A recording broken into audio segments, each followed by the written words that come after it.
अस्सलाम वालेकुम। पिछली वीडियो में हमने हिस्सा अलिफ कंप्लीट किया था जिसमें हमने सारे एमसीक्यू सॉल्व किए थे। इस वीडियो में हम हिस्सा बे में मुख्तसर सवालात के जवाबात को सॉल्व करेंगे। तो पहले मैं इंग्लिश करूंगी, फिर मैं आपको उर्दू में डिस्क्राइब करूंगी। डिस्क्राइब तो क्वेश्चन नंबर 1 है, describe domestic trade off Pakistan इन 4 सेंटेंसेस। तो डोमेस्टिक ट्रेड पाकिस्तान की बतानी है 4 सेंटेंसेस में। 3 sentences are domestic or internal trade of Pakistan are as follows. Punjab supplies wheat, rice, cotton, clothes, sports goods, stationery, machinery, cement and other products to other provinces। तो ये जो है ये सारे वो चीजें हैं जो पंजाब प्रोवाइड करता है। वीट, ये सारी चीजें, ये सारी चीजें पंजाब प्रोवाइड करता है। उसके बाद है second point, from Sindh cotton cloth, Sindh silk cloth, rubber are sent to Balochistan NWFP and the Punjab Balochistan supplies dry and fresh fruit other provinces to other provinces। तो सिंध क्या करता है, सिल्क को, क्लोथ, रबर, इन सब चीजों को सप्लाई करता है। और बलूचिस्तान को ये सारी चीजें क्लोथ, रबर और सिल्क प्रोवाइड करता है। और NWFP और पंजाब क्या करते हैं, पंजाब बलूचिस्तान सप्लाई करता है dry and fresh fruits to other provinces. Balochistan fresh food supply करता है। उसके अलावा जो इंटरनल ट्रेड है वो पाकिस्तान के क्या है, internal trade off Pakistan has become a source of employment, welfare and prosperity for the people of Pakistan. यानी कि जो इंटरनल ट्रेड है पाकिस्तान का, ये क्या बन चुका है, लोगों के लिए कमाई का एक, एम्प्लॉयमेंट का एक जरिया बन चुका है। Welfare and prosperity for the people of Pakistan, यानी कि उनकी बेहतरी के लिए, उनकी तरक्की के लिए ये एक जो है एक बहुत बड़ी सोर्स है।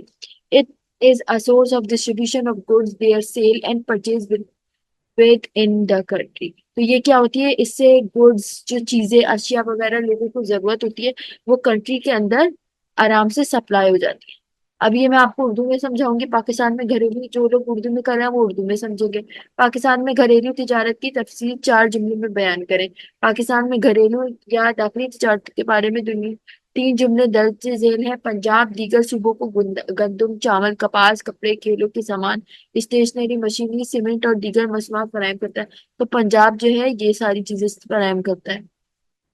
और सिंध क्या करता है, सिंध से कपास, कपड़े, रेशमी कपड़े, आ, रबर बलूचिस्तान, खैबर पख्तूनख्वा और पंजाब भेजे जाते हैं। तो सिंध से ये सारी चीजें जो हैं ये तीनों बाकी जो प्रोविंसेस है उनमें भेजे जाते हैं। और बलूचिस्तान क्या करता है, दीगर सूबों को खुश्क और ताजा फल फराहम करता है। तो बलूचिस्तान ये फराहम करता है। पाकिस्तान की दाखिली तिजारत रोजगार, फलाह, बहबूद और खुशहाली का जरिया बन गई है। यानी कि पाकिस्तान की दाखिली तिजारत क्या है, ये सारी जो उनकी फलाह व बहबूद, उनके लिए जब कमाई का एक जरिया बन जाता है तो उनकी खुशहाली होती है, वो आराम से तरक्की कर पाते हैं पाकिस्तान के लोग। ये मुल्क के अंदर माल की तकसीम, खरीदो फरोख्त का जरिया है। यानी कि इसके जरिए मुल्क में आराम से चीजें खरीदो फरोख्त की जाती है। जैसे इसमें था, गुड जो थे वो खरीदो फरोख्त किए जाते थे, सेल किए जाते थे। उसके बाद है question number 2, right important imports and exports of Pakistan. Pakistan के जो सबसे इम्पोर्टेंट इम्पोर्ट्स है, यानी कि जो चीजें पाकिस्तान में आई जाती है वो, और एक्सपोर्ट्स क्या होती है, जो भेजी जाती है। Pakistan exports are cotton, cotton cloth, rice, sugar, carpet, fish, surgical instrument, fruits, vegetable, ये सारी चीजें जो पाकिस्तान क्या करता है, एक्सपोर्ट करता है। पाकिस्तान बाकी ममालिक में भेजता है ये सारी चीजें, ये एक्सपोर्ट करता है। ये आपको याद हो, जो चीज हमारे मुल्क से दूसरे मुल्कों में जा रही है वो एक्सपोर्ट है। उसके बाद है, Pakistan is also exporting in defence product to some countries. Pakistan जो है, जो डिफेंस की चीजें होती हैं, गन हो गई, मशीनरी हो गई, ये सारी चीजें अ, दूसरे ममालिक में भेजता है। तो ये सारी उसकी एक्सपोर्ट्स हो गई। It imports aircraft, heavy machinery of different kind, chemical, medicine, iron और edible oil, tea, petroleum, electronics and scientific equipments. ये वो सारी चीजें जो पाकिस्तान दूसरे ममालिक से लेता है, जो वो खुद नहीं बना सकता या उसको ये मुमकिन नहीं है, तो वो पाकिस्तान दूसरे ममालिक से लेता है। सवाल नंबर 2 है, पाकिस्तान की अहम दरामदात और बरामदात दर्ज करें। पाकिस्तान के बरामदात में कपास, कपड़े, चावल, चीनी, कालीन, मछली, सर्जिकल आलात, फल, सब्जियां शामिल हैं। ये सारी चीजें जो पाकिस्तान दूसरे ममालिक से लेता है। पाकिस्तान कुछ ममालिक को अपनी दिफाई मसनूआत भी बरामद करता है, यानी कि कुछ दिफाई चीजें जो हमारी मुल्क की हिफाजत के लिए इस्तेमाल की जाती है, उनको दूसरे ममालिक में भेजता है। उसके अलावा ये क्या करता है, ये हवाई जहाज, मुख्तलिफ किस्म की भारी मशीनें, कम केमिकल, जमाए, लोहा, खोदनी तेल, चाय, पेट्रोलियम, इलेक्ट्रॉनिक और साइंसी आलात बरामद करता है। यानी कि ये सारी चीजें वो हैं जो पाकिस्तान दूसरे मुल्क से अपने मुल्क में मंगाता है। कुछ चीजें वो भेजता है, वो एक्सपोर्ट है, और कुछ चीजें जो मंगाता है वो इम्पोर्ट है। तो क्वेश्चन नंबर 3 हमारे पास, ये आपने याद रखना है, इम्पोर्ट एक्सपोर्ट क्या होता है, पाकिस्तान क्या क्या चीजें इम्पोर्ट करता है, पाकिस्तान क्या क्या चीजें एक्सपोर्ट करता है, ये चीजें हमें पता होनी चाहिए। ये फिर इन द ब्लैंक्स में पूछी जा सकती है। क्वेश्चन नंबर 3 है, suggest 4 steps to reduce high growth of population in Pakistan. कोई 4 स्टेप बताने जिनसे पाकिस्तान की ग्रोथ को कम किया जा सकता है। Education should be promoted at all levels, यानी कि जो इल्म है वो ज्यादा से ज्यादा लोगों को तालीम देने की जरूरत है। Steps should be taken to reduce poverty, यानी कि कुछ ऐसे स्टेप्स लेने चाहिए। सबसे पहले तो एजुकेशन देनी जरूरी है। उसके बाद क्या है, कुछ ऐसे स्टेप्स लेने चाहिए जिससे पुअर्टी को कम किया जा सकता है। उसके बाद है, late marriages should be encourages, यानी कि अगर कोई बाद में शादी करना चाहता है तो वो भी, उसको इजाजत होनी चाहिए उसकी। Family planning programme should be made known and effective, यानी कि जो फैमिली प्लानिंग है कि कितने बच्चे होने चाहिए, तो ये सारी जो प्लानिंग है ये सब भी होनी चाहिए। इस तरह से जो है पाकिस्तान की पॉपुलेशन को कंट्रोल किया जा सकता है। तालीम को हर सतह पे फरोग देना चाहिए। वो, ज्यादा से ज्यादा अगर हम तालीम को फरोग देंगे तो लोगों के अंदर अवेयरनेस बढ़ेगी, तो पाकिस्तान की पॉपुलेशन को भी कंट्रोल कर पाएंगे। गुर्बत को कम करने के इकदाम किए जाने चाहिए, यानी कि गुर्बत को कम से कम किया जाना चाहिए। उसके बाद है, ताखीर से शादियों की हौसला अफजाई करनी चाहिए, लेकिन अगर कोई देर से शादी करना चाहता है तो उसको उसकी इजाजत होनी चाहिए। उसके बाद है, खानदानी मंसूबाबंदी के प्रोग्रामों को मारूफ और मौसर बनाया जाए, यानी कि अ, जो लोग फैमिली प्लानिंग करना चाहिए चाहते हैं कि कितने उनके बच्चे होने चाहिए, क्या उनका घर बार होना चाहिए, कितने लोग होना चाहिए, तो उसको भी अलाउड होना चाहिए। उसके बाद है question number 4, write down 4 sentences and senses in Pakistan. तो सेंसस के बारे में बताना है। सेंसस को बोलते हैं मर्दमशुमारी उर्दू में। तो इसका मतलब है पाकिस्तान में पॉपुलेशन को काउंट करने को, कि पाकिस्तान में कितनी आबादी है उसको काउंट करने का अमल को बोलते हैं सेंसस, जिसको मर्दमशुमारी भी बोलते हैं। A brief description of census in Pakistan is as follows. The first census in Pakistan was done in 1951 and the second census was completed in 1961. तो पहला कब हुआ था, 1951 में पहला सेंसस, और सेकंड हुआ था 1961। 1951 में पहला और 1961 में दूसरा, और थर्ड कब हुआ था, उसके 11 साल बाद हुआ था। The third census was held after 11 years. The fourth census took place in 1981, where the population was 84.53 million. यानी कि 1981 में जब सेंसस हुई थी, यानी कि मर्दमशुमारी हुई थी, लोगों को गिना गया था, तो इतने लोग थे population. The fifth census took place after 17 years in 1998, when the population was 132.352 million. यानी कि जब जो फिफ्थ सेंसस हुई थी वो 1998 में हुई थी, और उसकी पॉपुलेशन क्या थी, वो ये थी 133,352। उसके बाद जब हम उर्दू में ये सवाल आ सकता है, पाकिस्तान में मर्दमशुमारी पर 4 जुमले लिखे। तो पाकिस्तान में मर्दमशुमारी की मुख्तसर तफसील दर्ज झेल है। जो पहला है वो, पाकिस्तान में मर्दमशुमारी की मुख्तसर तफसील दर्ज झेल है। पाकिस्तान में पहली मर्दमशुमारी 1951 में हुई और दूसरी मर्दमशुमारी 1961 में। वही जो मैंने आपको बताया, पहली कब हुई दूसरी कब हुई, इनकी तारीख याद होनी चाहिए। पहली 1951 में, दूसरी 1961 में, तीसरी उसके 11 साल बाद हुई। उसके बाद चौथी कब हुई, 1981 में हुई। और पांचवी कब हुई, 1998 में हुई। और चौथी में क्या, कितनी पॉपुलेशन थी, ये 84.253। और फिफ्थ में क्या थी, 132.352। उसके बाद हम क्वेश्चन, और ये जो है ये सारी तारीखें और किस किस साल हुई और क्या क्या पॉपुलेशन आई थी, ये सब आपको याद होने चाहिए। ये एमसीक्यूज और क्वेश्चन दोनों में पूछे जा सकते हैं। उसके बाद है question number 5, write 4 sentences in Cripps mission. तो 4 सेंटेंसेस बताने क्रिप्स मिशन के। Sir Stafford Cripps proposed some points on March 29, 1942, which is called Cripps Mission. तो स्टेफर्ड क्रिप्स जो थे उन्होंने कुछ पॉइंट्स पेश किए थे March 29, 1942 में। इसको बोलते हैं Cripps mission. Both Hindus and Muslim rejected this proposal, यानी कि हिंदू और मुस्लिम दोनों ने इस मिशन को रिजेक्ट कर दिया था, इनकार कर दिया था इसको मानने से, और ये 1942 में दिया गया था। Its failure worsen the situation in India. तो फेलियर जो है वो और ज्यादा बढ़ गया था इंडिया में, इसलिए और ज्यादा जो है इंडिया के हालात खराब हो गए थे इसकी वजह से। It propose for a legislative assembly for India after world war. तो क्या हुआ था, जो है असेंबली में जो है फिर वर्ल्ड वॉर के बाद जो है इंडिया में एक लेजिस्लेटिव असेंबली बनाई गई थी।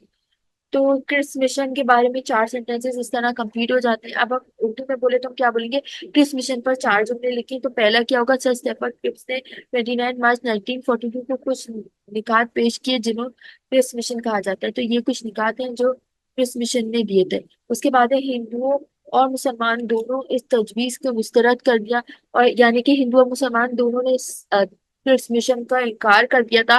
उसके बाद क्या होता है, इसकी नाकामी ने हिंदुस्तान में सूरत हाल को मजीद खराब कर दिया था। मतलब कि जब क्रिप्स मिशन को इनकार कर दिया था हिंदू और मुसलमानों ने, तो इसकी वजह से हिंदुस्तान के हालात और भी ज्यादा खराब हो गए थे, जिसकी वजह से हम और आजादी के करीब आते चले गए थे। तो और चौथा पॉइंट ये, इसने दूसरी जंग अजीम के बाद हिंदुस्तान के लिए एक कानून साज असेंबली की तजवीज की। यानी कि इस मिशन में आखिर क्या पॉइंट उठाया गया था, क्या उन्वान डिस्कस किया गया था, तो वो ये था कि जो जंग अजीम के बाद क्या होगा, हिंदुस्तान में कानून कानून असेंबली बनाई जाएगी। तो इस तरह जो है ये सब पॉइंट्स के मिशन में दिए गए थे, और लोगों ने इसको हिंदू और मुसलमानों ने इस तरह रद्द कर दिया था। उसके बाद क्या कानून राइज हुआ था और इसने क्या चीज की डिमांड की थी, ये सब आपको पता होना चाहिए। उसके बाद है question number 6, write 4 points in importance of north eastern mountain ranges. यानी कि चार पॉइंट बताने नॉर्थ ईस्टर्न माउंटेन रेंजेस से रिलेटेड। तो फर्स्ट पॉइंट है, it provide natural defence to Pakistan. यानी कि जो नॉर्थ ईस्टर्न माउंटेन्स है वो क्या करते हैं, नेचुरल डिफेंस प्रोवाइड करते हैं पाकिस्तान। उसके बाद है, it is the main forest area of Pakistan. यानी कि जो सबसे बड़ा फॉरेस्ट एरिया होता है पाकिस्तान का, वो नॉर्थ ईस्ट के जो माउंटेन्स रेंजेस होते हैं, इनके ऊपर घास वगैरह ग्रीनरी बनती है, तो ये फॉरेस्ट की सी जो होती है सूरत अख्तियार कर लेते हैं। उसके बाद है, it protects Pakistan from extreme cold winds. यानी कि इसका एक और काम क्या होता है, जब हवाएं तेज हवाएं जाकर माउंटेन से टकराती हैं, तो क्या होता है, बारिश भी होती है, एक फायदा ये होता है। और दूसरा फायदा ये होता है कि जो तेज हवाएं होती हैं, जो ठंडी हवाएं होती हैं जो पाकिस्तान में आए, तो लोगों के लिए बहुत हार्मफुल हो सकती है, बहुत नुकसानदेह हो सकती हैं। तो उसको जो ये माउंटेन्स है नॉर्थ ईस्ट के, वो बचा लेते हैं। Very important mineral deposit are also found है। यानी कि बहुत से जो जब माउंटेन्स वगैरह होते हैं, तो इनके अंदर बहुत सारे जैसे कि केवरा की कान हो गई, ये बहुत सारी कानें ऐसी होती है, मिनरल के डिपॉजिट होते हैं जो हम इस्तेमाल करते हैं। वो ये सब जो होती है, ये इंपॉर्टेंट मिनरल जो होते हैं, ये नॉर्थ ईस्ट के माउंटेन में पाए जाते हैं। अब जब हम इसको उर्दू में बोलेंगे तो 3 जून प्लान 4 पॉइंट्स, ये जो है लोअर इंडस प्लेन सिंध के मैदान पर चार। उसके बाद क्वेश्चन नंबर 6 है, 3 जून प्लान के चार और अहम निकात लिखी है। तो 3 जून के प्लान के कोई चार अहम निकात बताने के क्या क्या जो है, क्या क्या चीजें मंसूबाबंदी की गई थी, क्या क्या इकदाम किए गए थे इस 3 जून के प्लान में। तो पहला है, 3 जून को वायसराय ने तकसीम का मंसूबा ऐलान किया था। तो 3 जून को क्या हुआ था, वायसराय ने पाकिस्तान और हिंदुस्तान को जो सेपरेट करना था, अलग अलग मुमलिकत बनाना था, इसको तकसीम करने का जो अमल था वो वायसराय ने दिया था। उसके बाद क्या होता है, एक बिल पास हुआ जिसके मुताबिक 14 अगस्त 1947 को पाकिस्तान के इक़्तिदार दिया जाएगा। तो ये एक बिल पास हुआ था 3 जून को, इसलिए ये हमारे लिए इतनी अहमियत का हामिल है कि इस दिन ये डिसाइड किया गया था कि 14 अगस्त को 1947 में जो है क्या होगा, पाकिस्तान को एक अलग मुमलिकत बनाई जाएगी और उसको पूरी तरह से इक़्तिदार दिया जाएगा, यानी कि उसको पूरा पावर दिया जाएगा एक अलग मुमलिकत का। उसके बाद तीसरा पॉइंट क्या है, सूबों की नई सरहदें कमीशन के जरिए तय की जाएंगी। यानी कि सारे सूबे जो हैं, जो पूरे सब कॉन्टिनेंट में, जो पूरे इंडिया में मौजूद हैं, उनको उनकी पूरी सरहदें बनाई जाएंगी। हिंदुस्तान और पाकिस्तान को बिल्कुल अलग अलग मुमलिकत में तकसीम किया जाएगा। उसके बाद इस सिंध असेंबली अक्सरियत वोट के जरिए सूबे की मुस्तकिल हालात का फैसला करेगी। यानी कि जो सिंध की जो असेंबली होगी वो उस सूबे के जो अब क्या होगा सिंध के सूबे के साथ, क्या उसके अंदर किस किस्म की वोटिंग होगी, किस तरह से लोगों को अलग अलग उनके घर फराहम किए जाएंगे, उनको पढ़ाई की सहूलियात, उनको खाने की सहूलियात, उनको जो भी सहूलियात है वो सिंध असेंबली जो है वो सिंध के जो सारे मुस्तकबिल है उसका फैसला वो करेगी। उसके बाद है क्वेश्चन नंबर 7। ये इंग्लिश वाला है। Write 4 sentences on lower Indus plain. Lower Indus plain पे कोई 4 सेंटेंसेस लिखने हैं। The plain where river Indus enters the Sindh is the lower Indus plain. यानी कि वो जो मैदान जहाँ क्या होता है रिवर इंडस, जो इंडस का रिवर है वो सिंध रिवर सिंध के अंदर दाखिल हो जाता है तो ये कहलाता है लोअर इंडस प्लेन। और सेकंड पॉइंट है it is a flat plain, यानी कि ये बिल्कुल चटियल मैदान है। The soil is alluvial and fertile, यानी कि ये बहुत जरखेज है, इसके अंदर बहुत मिनरल्स पाई जाती हैं। इसके ऊपर जो ये जो जमीन है लोअर इंडस प्लेन, इसके अंदर ऐसी जमीन ऐसी खाद है जिससे बहुत आराम से बहुत अच्छे अच्छे पौधे उगाए जा सकते हैं, लोग खेती बाड़ी कर सकते हैं। तो ये सब जो है जो किसान वगैरह उनके लिए बहुत अच्छी जगह है खेती बाड़ी करके। उसके बाद चौथा पॉइंट है it plays important role in national economy. यानी कि इसका एक और काम भी है कि नेशनल इकोनॉमी एक बहुत बड़ा इंपॉर्टेंट रोल प्ले करती है। यानी कि हमारे मुल्क की मईशत में बहुत बड़ा किरदार अदा करती है। जैसे कि जब ज्यादा खेती बाड़ी होगी, जैसे कि जो जो वीट है, जो कॉटन है, जो हमारे मुल्क में सबसे ज्यादा सेल की जाती है, जो सबसे ज्यादा एक्सपोर्ट की जाती है, ये सारी चीजें जो है ये खेती बाड़ी के जरिए आती है। और इस तरह जब चीजें बाहर मुल्क में जाएंगी तो हमारी इकोनॉमी यानी कि हमारी मैशत और भी ज्यादा अच्छी होगी। तो जब हम इसको उर्दू में भी है ये सवाल, जेरी सिंध के मैदान चित पर 4 जुमले लिखे हैं। तो पहला है वो मैदान जहाँ दरियाए सिंध सिंध में दाखिल होता है, जेरी ही सिंध का मैदान कहलाता है। यानी कि वो मैदान जो मैंने आपको बताया, जब दरियाए सिंध सिंध में दाखिल हो जाता है तो फिर वजीरी सिंध मैदान कहलाता है, लोअर इंडस प्लेन। उसके बाद दूसरा पॉइंट है ये एक हमवार मैदान है। यानी कि ये क्या है, बिल्कुल चटियल मैदान है, मतलब बिल्कुल प्लेन है, ऊपर नीचे नहीं है, ये बिल्कुल स्ट्रेट प्लेन मैदान है। और ये जरखेज भी है, मिट्टी जरई और जरखेज है, यानी कि इसमें बहुत आसानी से पौधे वगैरह उगाए जाते हैं, लोग खेती बाड़ी करते हैं, अपने मुल्क की जो है मैशत में एक बड़ा इंपॉर्टेंट रोल प्ले करते हैं। ये कौमी मैशत में अहम किरदार अदा करता है, यही बात जो मैंने भी आपको। उसके बाद है question number 8। Name four feature which create air pollution. तो कोई ऐसे 4 फीचर्स बताने हैं जो एयर पोल्यूशन कहते हैं, यानी कि जिसकी वजह से हमारी हवा गंदी होती है, हम जब सांस लेते हैं तो हमारे फेफड़ों का नुकसान होता है। तो वो कौन कौन सी ऐसी चीजें हैं जिनकी वजह से हमारी जो है लंग्स को नुकसान उठाना पड़ता है और उसके बाद हमें बहुत सी बीमारियां लाक हो जाती हैं। तो पहला एसिडिक रेन। एसिडिक रेन क्या होती है, जब कार्बन डाइऑक्साइड हमने साइंस में ज्योग्राफी वगैरह में पढ़ा होता है कि जब कार्बन डाइऑक्साइड पूरे जो है एटमॉस्फेयर में आ जाती है और फिर जब रेन होती है तो क्या होता है, कार्बन डाइऑक्साइड वाला जो एक एसिडिक वाटर बन जाता है, जो रेन एसिडिक वाटर बन जाता है, वो बहुत सारी चीजों का नुकसान कर देता है। लोगों को स्किन स्किन के डिजीजेज हो जाते हैं, मुख्तलिफ जो मुख्तलिफ जो इमारतें होती हैं वो खराब हो जाती हैं। उसके अलावा मछलियां जो समंदर में मौजूद है उनकी उनकी डेथ हो जाती है। तो ये सारी नुकसानात है जो एसिड रेन की वजह से जो नुकसानात उठाए जाते हैं। उसके बाद दूसरा पॉइंट है diffusion of metallic particles of lead and air. यानी कि जब बहुत सारी जो मशीनरी वगैरह फैक्ट्रीज वगैरह में चलती हैं तो क्या होता है, जो उसका बाय प्रोडक्ट होता है यानी कि जो उसकी एक एक्स्ट्रा चीज निकलती है वो क्या होती है, लेड होती है। अब लेड जब एयर में मिलती है और हम उसे फेफड़ों में जाते हैं, वो हमारे हम सांस लेते हैं फेफड़ों में जाते हैं तो हमारे बहुत बहुत खतरनाक किस्म के अमराज जो है वो कॉज कर सकती है। बहुत से अमराज हो सकते हैं हमें लेड की वजह से। जब भी जो है फैक्ट्री लगाई जाती है तो उनके पास दरख्त का भी इंतजाम करना चाहिए ताकि जो गंदी हवा है वो हवा उसको एब्जॉर्ब कर ले, वो दरख्त से एब्जॉर्ब कर ले और उससे हमारा जो नुकसान है उससे भी बच सके। तो तीसरा पॉइंट है स्मोक इमिटेड बाय इंडस्ट्रीज। यानी कि वो जो स्मोक जो इंडस्ट्रीज वगैरह मैंने आपको बताया फैक्ट्रीज वगैरह जो स्मोक निकालती है उसके अंदर लेड वगैरह होती है, ये सारी चीजें हमें नुकसान देती हैं। चौथा पॉइंट है increase of radio active elements. तो ये जो radio active elements for example ये जो न्यूक्लियर वेपन्स वगैरह होती हैं इनके अंदर यूरेनियम होता है। ये क्या होता है, ये एक बहुत रेडियो एक्टिव एलिमेंट है। ये जब हमारे से थोड़ा सा भी करीब आए तो ये हमारे अंदर बहुत कैंसर करा सकता है। ये दूर दूर तक कितने सारे लोगों के मौत की वजह बन सकता है। इसकी वजह से बहुत सारे लोग का नुकसान हो सकता है, लोग बहुत सारे अपने प्यारे से महरूम हो सकते हैं। सवाल नंबर 8 को जब हम उर्दू में बोलेंगे तो उर्दू में भी है मौजूद, तो वो है फजाई आलूदगी पैदा करने वाली चार खसूसियात का नाम बताएं। तो फजाई आलूदगी यानी कि एयर पॉल्यूशन किन किन की वजह से होती है, मैंने आपको बता चुकी कि तेजाबी बारिश, एसिडिक रेन की किसकी वजह से तेजाबी बारिश होती है, जब कार्बन डाइऑक्साइड हवा में मौजूद होती है बारिश होती है, फिर उसके साथ जो सारे जो एसिड रेन बन जाती है, जब वाटर जो होता है कार्बन डाइऑक्साइड के साथ रिएक्ट करता है।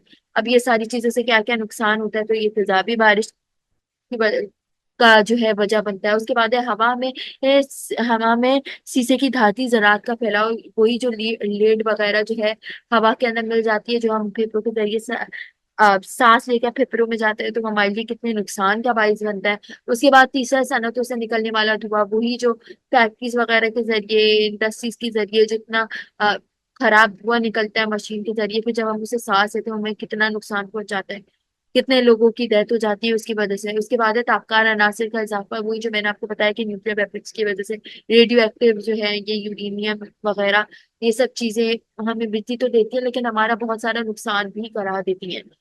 उसके बाद है क्वेश्चन नंबर 9 नाइन, जो इंग्लिश में है, write down four causes of environmental pollution और how is environmental pollution cause, what are is electric.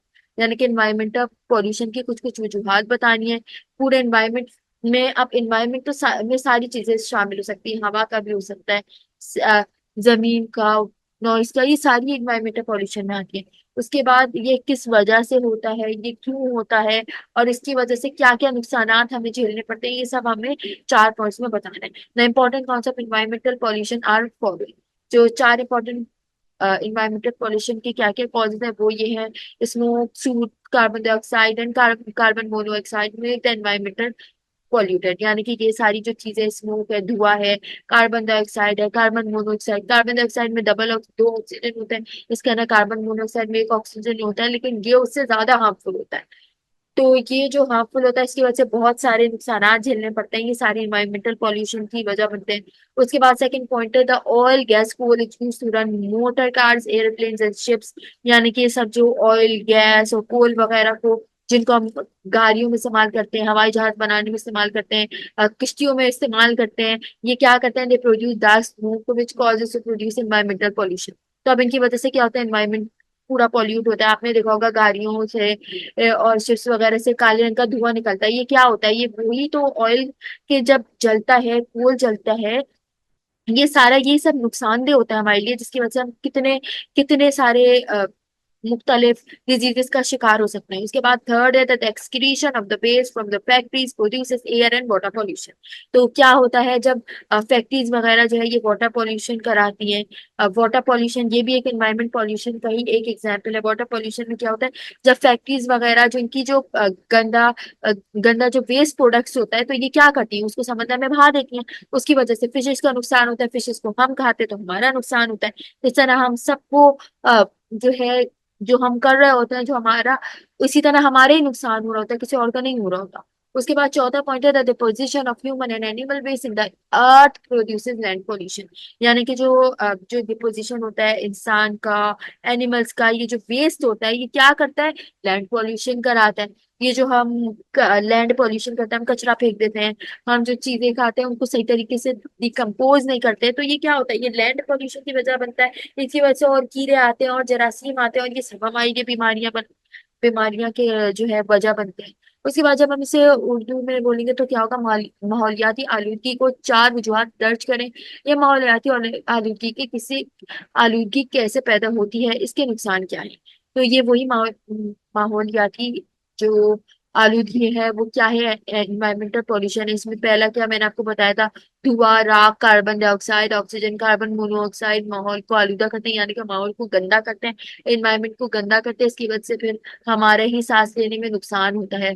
उसके बाद क्या, तेल, गैस, कोयला, गाड़ियां, हवाई जहाजों को चलाने के लिए इस्तेमाल होता है, ये गहरा धुआं पैदा करते हैं जो माहौलियाती आलूगी का बाहिस बनता है। यानी कि क्या होता है, ये सब जो तेल, गैस, कोयले जो है, ये गाड़ियों गाड़ियां, हवाई जहाजों और शिप्स वगैरह के जरिए निकलता है, तो ये क्या करता है, ये सारा धुआं जो होता है ये हमारे इन्वायरमेंट को नुकसान कराता है, हमारी ओजोन लेयर को खराब करता है। इसकी वजह से जो सूरज की खतरनाक शुआ है वो हम तक पहुंचती है। इसकी वजह से हमें और ज्यादा कैंसर, स्किन कैंसर, मुख्तलिफ चीजों का सामना करना पड़ता है। उसके ऊपर से गर्मी जो है और बढ़ती चली जाती है। और ये सब जो है, ये जो हम एसी वगैरह चलाते हैं तो इनसे भी जो है कार्बन मोनोऑक्साइड वगैरह रिलीज आउट होती है, जो और ओजोन लेयर को खराब करती है। ये सब आपने ग्लोबल वार्मिंग में पढ़ा होगा। उसके बाद थर्ड पॉइंट है फैक्ट्रियों से खारिज होने वाली फिजा फिजा फुजला, फुजला कहते हैं जो उसका वेस्ट है, फुजला का हवा, और जो वेस्ट हवा है उसकी बात कर रहे हैं, और पानी की आलूगी पैदा करते हैं। यानी कि ये जो फैक्ट्री वगैरह से जो वेस्ट निकलता है, अब जाहिर है कुछ तो चीजें इस्तेमाल हो रही है तो उनका कुछ वेस्ट भी निकलेगा।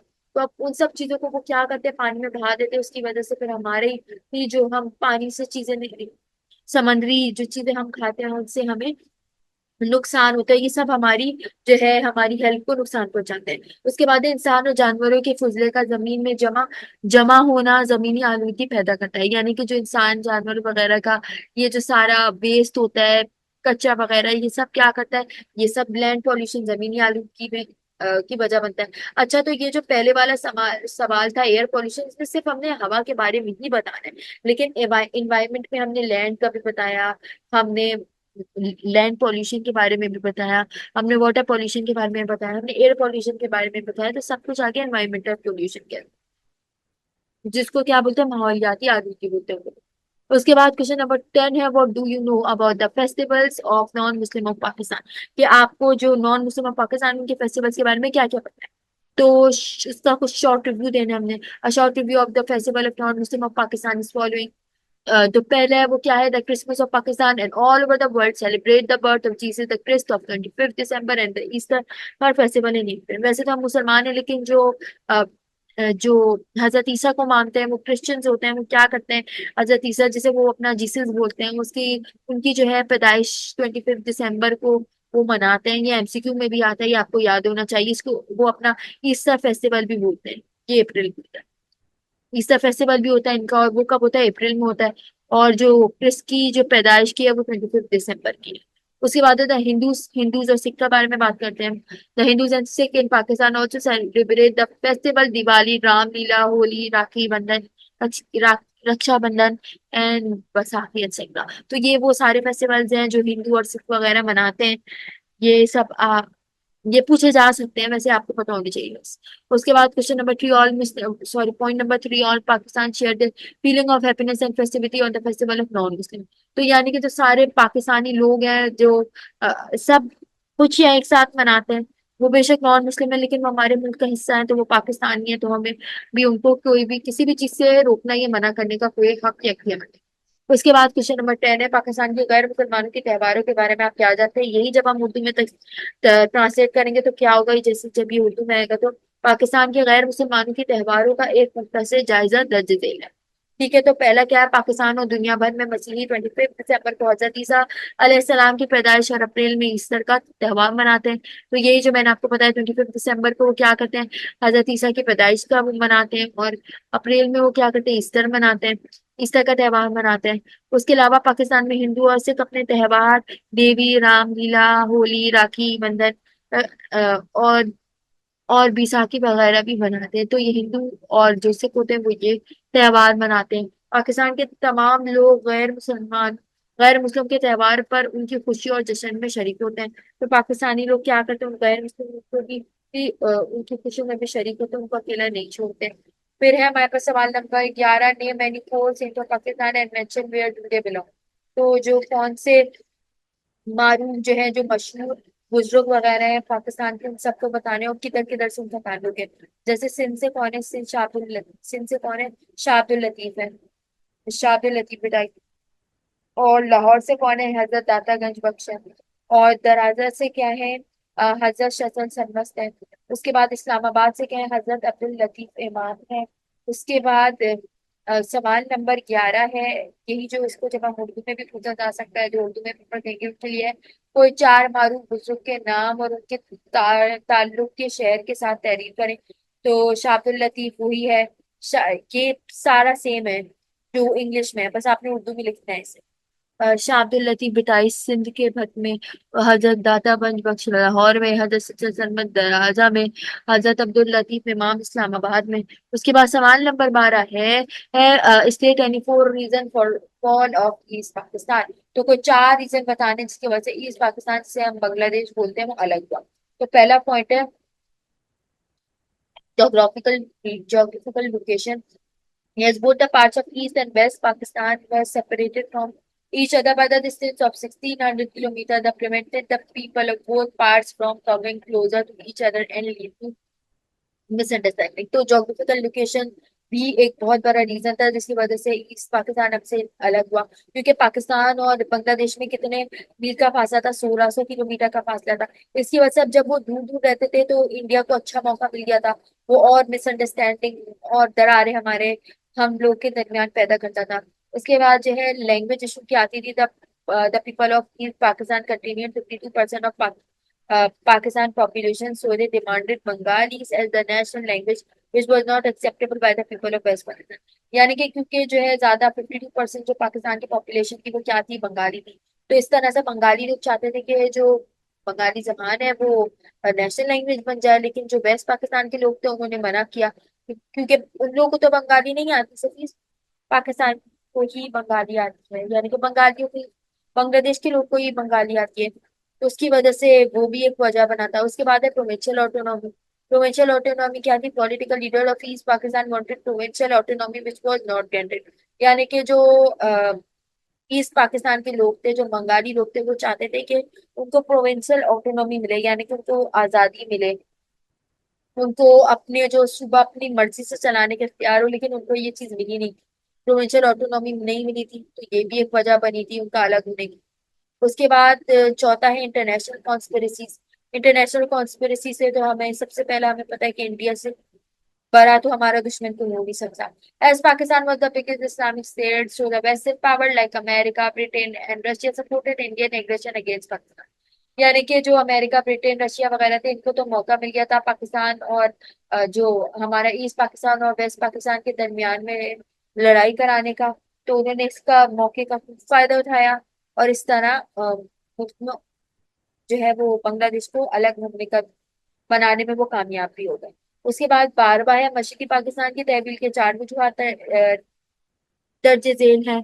4 वजूहात दर्ज झेल है, वो क्या क्या है? जोग्राफियाई मकामात, मशरकी और मगरबी पाकिस्तान को 1600 किलोमीटर के फासले अलग किया गया था। ये बात जो मैंने आपको बताई थी अभी, जो दोनों हिस्सों के लोगों को एक दूसरे के करीब आने से रोकता था, उससे गलत फहमियां पैदा हो गई। जाहिर है जब वो लोग दो एक ही मुल्क के लोग दूर दूर रहेंगे तो उनमें गलत फहमी के चांसेस तो 100% है। और वो 1600 किलोमीटर दूर थे तो इसका फायदा उठा लिया हमारे दुश्मनों ने।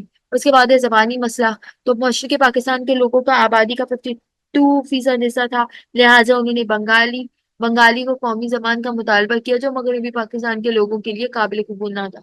तो बंगाली लोग चाहते थे कि उनकी जबान कौमी जबान बने, लेकिन जो मशरकी लोग थे, मगरबी पाकिस्तान के लोग थे, यानी कि जो हमारा वाला हिस्सा है, वो उन्होंने मना कर दिया था। ये भी वजूहात में से एक थी। उसके बाद है सूबाई खुद मुख्तारी, यानी कि उनको पूरी तरह से फ्रीडम नहीं दी गई थी अपनी सूबों को अपने तरीके से चलाने की। मशरकी पाकिस्तान के सियासी रहनुमाओं को सूबाई खुद मुख्तारी का मुतालबा था, जो नहीं मानी गई, यानी कि वो अलग तरीके से अपने सूबे को चलाना चाहते थे, पर उनको ये आजादी नहीं दी गई थी। उसके बाद है बैनुल अक़वामी साजिशें। तो बैनुल अक़वामी साजिशें पाकिस्तान क्या क्या थी? पाकिस्तान उम्मत का बुरा तरीन दौलत इस्लामी इस्लामी था। मगरबी ताकतवर जैसे अमेरिका, बरतानिया और रूस ने भारत के पाकिस्तान के खिलाफ ढकेली हिम्मत की हिमायत की। यानी कि इन लोगों ने और इंडिया की हेल्प की ताकि वो क्या करे, पाकिस्तान को तोड़ सके और बंगालियों में और ज्यादा ना मिसअंडरस्टैंडिंग करवा सके हमारी और बंगालियों की। उसके बाद सवाल नंबर 13 है, आखिरी है। What role should citizen play for the prosperity of the country, mention any four points. तो ये क्या सिटीजन्स जो है पाकिस्तान के, वो क्या अपना अहम किरदार अदा कर सकते हैं जिससे मुल्क की जो है मुल्क में बेहतरी आए, वो तरक्की कर सके, क्या क्या कर सकते हैं उनको पॉइंट्स में, 4 पॉइंट्स में बताना है। तो he should work hard for the economic growth. क्या करना चाहिए? मुल्क की तरक्की, मुल्क की इकोनॉमी के लिए मेहनत करनी चाहिए। ही शुड बी पेट्रियोटिक, यानी कि अपने मुल्क से मोहब्बत करना चाहिए, उसका दिल मुल्क के लिए धड़कना चाहिए। He should be well educated, यानी कि उसे पढ़ा लिखा होना चाहिए। ताकि वो मुल्क का जो है नाम रोशन कर सके। He should have try to be called Pakistan, यानी कि उसको किसी किस्म की शर्मिंदगी नहीं होनी चाहिए अपने पाकिस्तान को अपना मुल्क कहलाते हुए, बल्कि उसको फख्र होना चाहिए कि मैं एक पाकिस्तानी हूँ। जब हम इसको उर्दू में बोलेंगे तो क्या होगा, मुल्क की खुशहाली के लिए उस शहर को किसकी अहमियत होनी चाहिए, किसी चार नुकात का जिक्र करें। तो पहले हम माशी तरक्की के लिए मेहनत करें। माशी तरक्की यानी कि मुल्क की इकॉनमी के लिए, मुल्क को और ज्यादा मजबूत बनाने के लिए मेहनत करें।